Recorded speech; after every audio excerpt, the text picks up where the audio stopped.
Hello friends, મજામાં? મિત્રો, હંસાબેનની વાતમાં કંઈ નવો વળાંક આવે છે.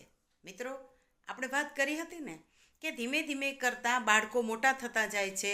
હવે તો દીકરી એસએસસી બોર્ડ પાસ કરી અને 11-12માં આવી ગઈ. હમણાં વર્ષથી પછી કોલેજમાં ભણવા જશે. દીકરો પણ મોટો થઈ ગયો છે, હાઈસ્કૂલમાં ભણવા માંડ્યો છે.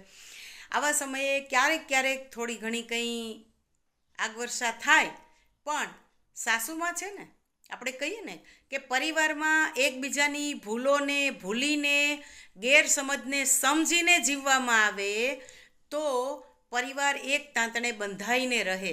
અને આ વાત છે ને એ હંસાબેનના સાસુમાએ બરાબર પચાવેલી હતી. એટલે નાની અમથી વાત હોય તો પણ એ દરેક વસ્તુને બરાબર એવી રીતે સમાધાન કરી નાખે કે જેથી હંસાબેનને પણ ગુસ્સો ના આવે અને બાળકોને પણ તકલીફ ના પડે. મિત્રો, પણ આ દુનિયાનો જે સિરસ્તો છે કે આવેલાને જવું પડે છે. આપણે કહીએ કે માટી ચૂન ચૂન કર મહેલ બનાયા, હમ બોલે ઘર હમારા મહેલ હમારા. પણ અમને ખબર નથી કે આ તો 2 दिन का बसेरा है, एक दिन चले जाना है ना.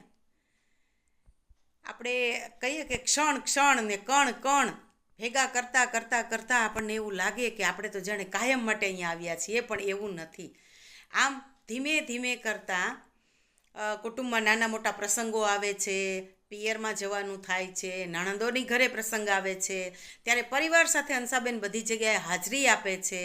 પણ નાનપણથી પેલો સરખામણી કરવાનો જે સ્વભાવ છે એ જતો નથી. એટલે વાતે વાતે બાળકોને ટોકવા, પતિને ટોકવા, અથવા ઘરમાં કંઈ નાની મોટી કડવાશ ઊભી કરવી, એ આવા સ્વભાવથી હવે બાળકો પણ કંટાળી ગયા હતા. એટલે બાળકોને માતા કરતાં, હંસાબેન કરતાં દાદી સાથે વધારે ફાવે, દાદી પાસેથી વધારે શીખવાનું મળે અને દાદી સાથે રહેવાની મજા આવે.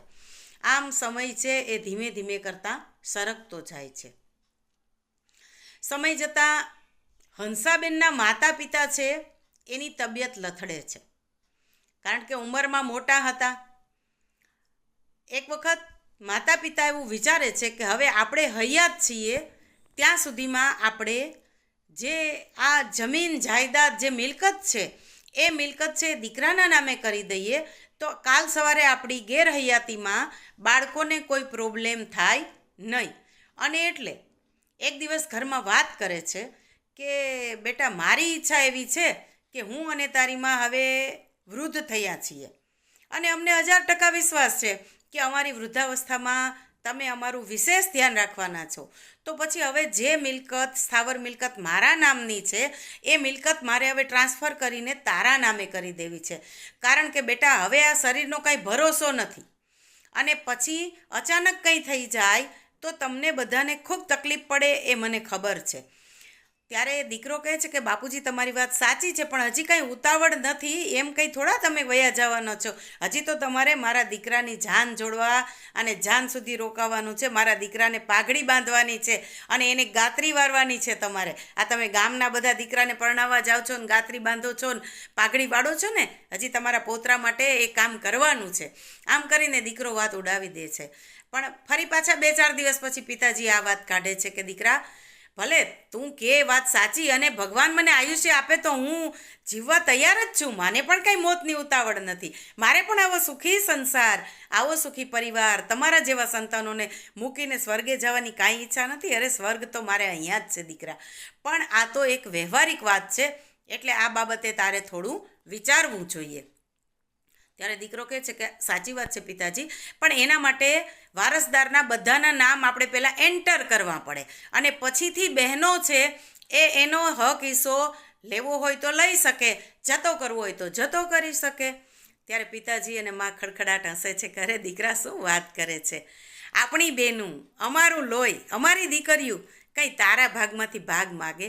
અને દીકરા, એ સાસરે ગઈ છે ત્યાં એ મિલકતની માલિક બની જ ગઈ છે ને.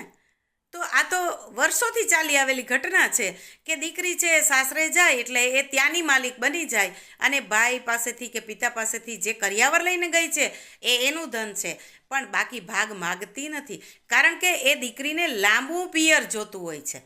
એને ભાગ લઈ અને ભાઈ સાથે સંબંધ કટ નથી કરવો, પણ એને તો લાંબુ પિયર જોતું હોય છે, એના બાળકોને મોસાળ પક્ષ જોતો હોય છે.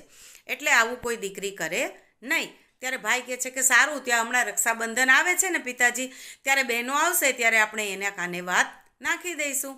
સમય જતાં મિત્રો રક્ષાબંધનનો તહેવાર આવે છે, બધી જ બહેનો રાખડી બાંધવા આવે છે અને બધા જ્યારે ભેગા મળે છે ત્યારે પિતાજી અને મા આ વાત ઉખેડે છે કે બેટા અમે આવું વિચારીએ છીએ કે હવે અમારા શરીરનો ભરોસો નથી, તો હવે મારે વારસાઈ કરાવી દેવી છે.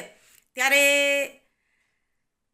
બંને દીકરીઓ હા પાડી દે છે, પણ હંસાબેન કહે છે કે હા હું વિચારીને કહીશ. એટલે એમના મમ્મીને, એમના માતાને થોડો ધક્કો લાગી જાય છે કે હંસાએ આવો જવાબ કેમ આપ્યો કે હું વિચારીને કહીશ. પણ કશો વાંધો નહીં. અને પરિવારની મિટિંગ ત્યાં પૂરી થાય છે. ભાઈ ખૂબ સારી સારી ગિફ્ટ આપે છે બહેનોને અને બધા આનંદથી ખાઈ પી અને પ્રસંગ પતાવીને છૂટા પડે છે. હવે આગળ હંસાબેન શું વિચારે છે એ આપણે પણ આવતીકાલે વિચારશું. બરાબર ને મિત્રો? ચાલો ત્યારે.